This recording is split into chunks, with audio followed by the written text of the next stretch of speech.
That's the lower one.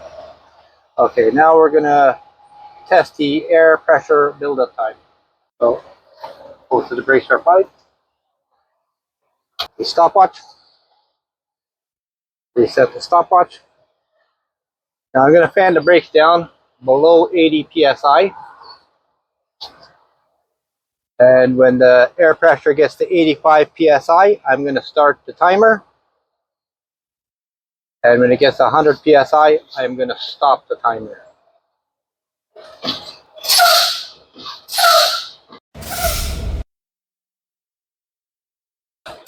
Right.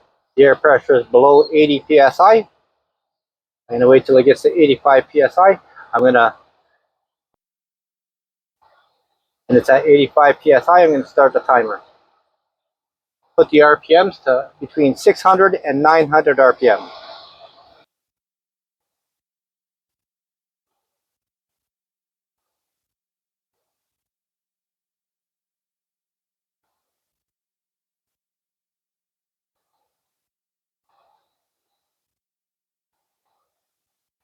And the air gauges are at 100 psi now. Stop the timer.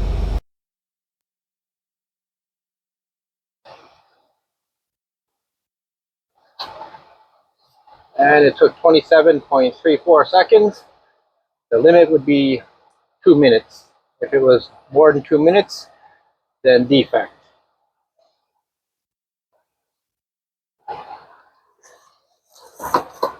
And then we're gonna check this off.